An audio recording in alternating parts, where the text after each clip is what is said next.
6 minutes after 11 o'clock.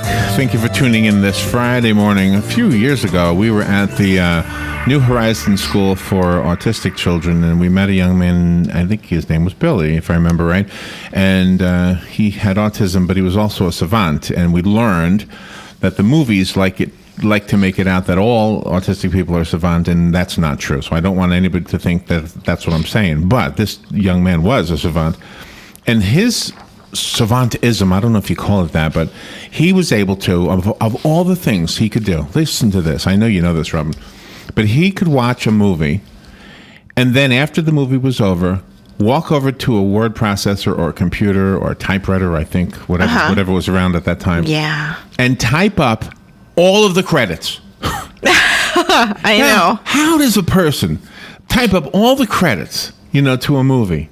And that's what he was able to do. And if you're familiar with the Rain Man, you know the Savant story there. And again, that was another autistic person. But Savant is not always an autistic person. It's a mystery, that's for sure. And we are going to learn a lot about it right now. J.J. White, I think his name is John. Am I right about that, I think Rob? so, yes. He's an engineer. He's a first-place recipient of the Florida Writers Association Royal Palm Literacy Award and the second-place recipient of the Maryland Writers Association Novel Contest Award. He contributes to Wordsmith, the Homestead Review, the Seven Hills Review, the Gray Sparrow Journal, the Sherlock Holmes Mystery Magazine. This is a guy who knows words.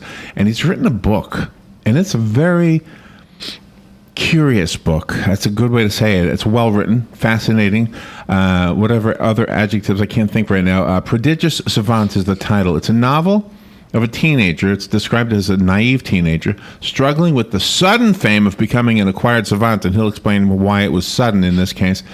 J.J. White, good morning. Is this? Do I refer to you as John or J.J.? Why don't you call me John, Larry?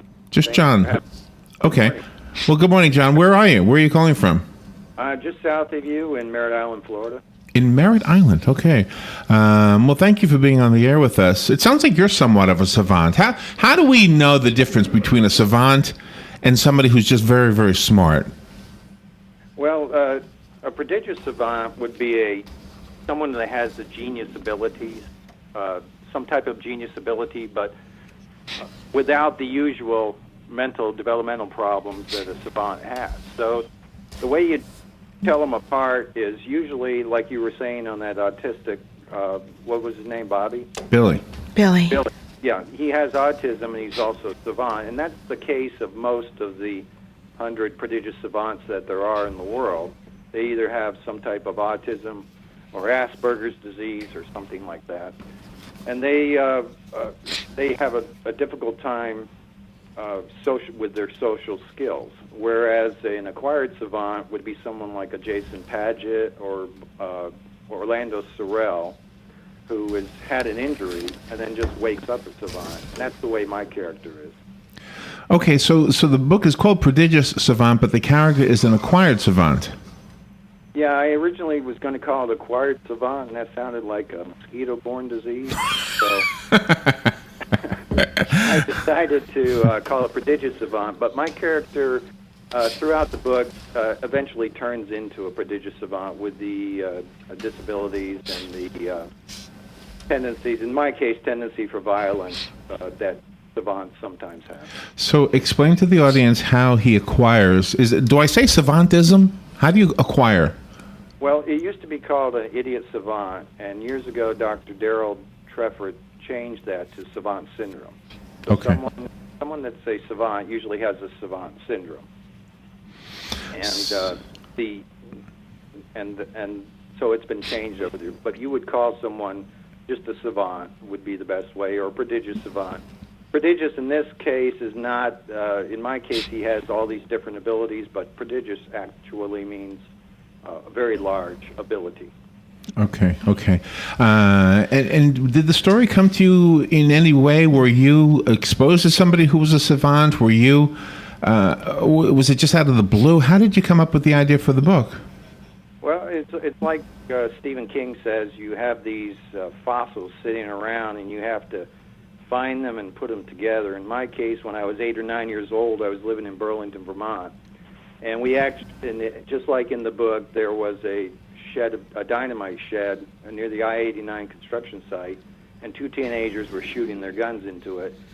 And as in the book, it exploded and killed one of the teenagers and actually blinded the other. And I used to watch this kid ride his bicycle built for two with his mother on the front, and I always said I was going to write a book about it. But it took quite a few years later. I was watching TV and saw Jason Padgett, who was an acquired savant. He was hit outside of a karaoke bar, mugged outside of a karaoke bar.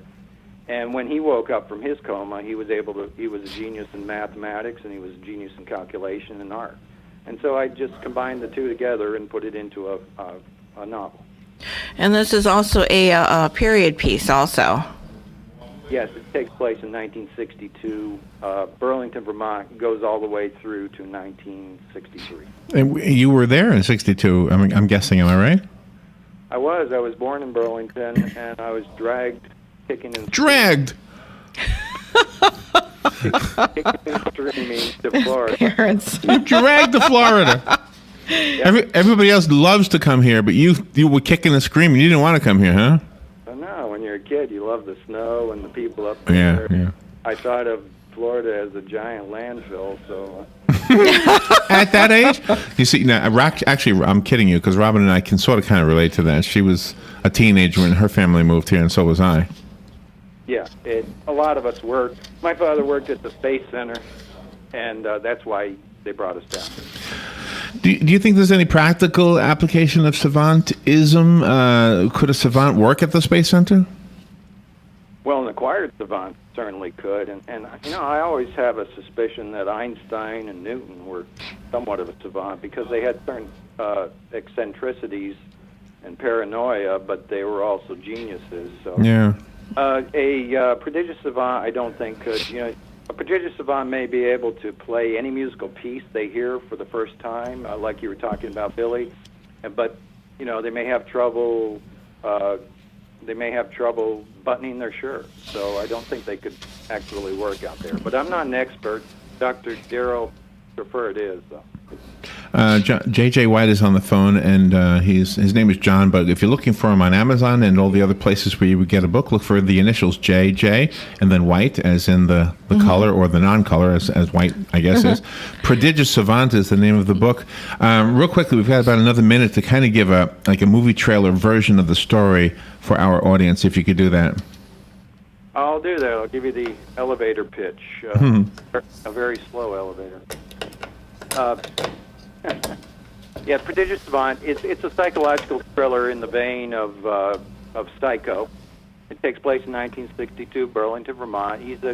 Gavin Weaver's a good-looking, gifted athlete who's expected to make it to the University of Vermont on an athletic scholarship. And his life changes forever, like I said, when they have a explosion at the I-89 construction site. He's firing his .22 into a construction shed. The explosion kills his friend and puts him into a hospital. And then 6 hours and after surgery and 30 days in the coma, he wakes not with just one genius ability, but several, including math, memory, art, music, without the usual developmental mental problems. You imagine going to sleep one night and then waking up the next day a genius. Yeah. His father, unfortunately, treats him like a trained monkey and puts him out on stage, performing piano and everything like that. His abilities in chess give him some bizarre encounters with Bobby Fischer, Khrushchev, Chancellor, Edward R. Murrow, Boris Spassky, and even JFK. But in all thrillers, instead of the Russians coming after us or a nuclear bomb, it's a ticking clock on the character, or whether he'll succeed his quest to be a chess grandmaster or win back his girlfriend.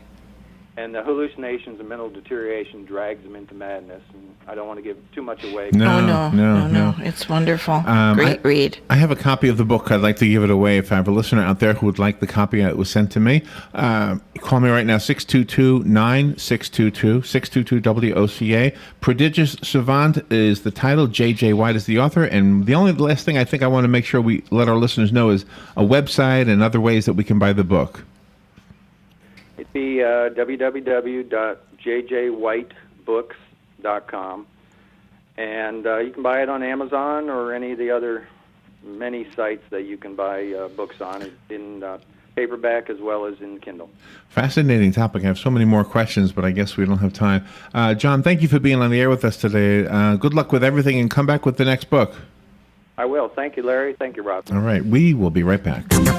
The weather is brought to you by myfwc.com. Safe boating is no accident. Today will be a nice day, but not as warm as recent days with some clouds, then sunshine. The highs will range from the mid-60s to the mid-70s across the zone.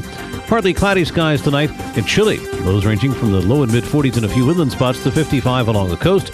Partly sunny tomorrow. Highs generally in the low to mid-70s. Sunday clouds and sun high 78 to 82. From the Florida Weather Center, I'm meteorologist Joe Lundberg. Hello, gorgeous. Hi, this is Becky at Hello Gorgeous Salon.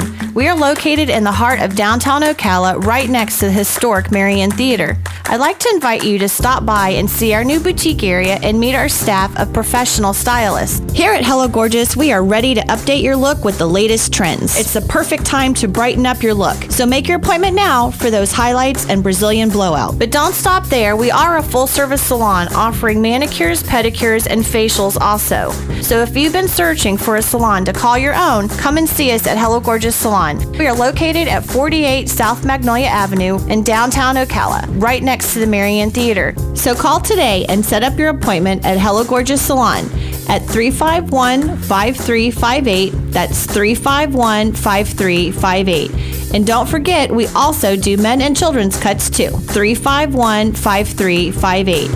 Hello, gorgeous. Are you a mom looking for inspiration? Are you creative?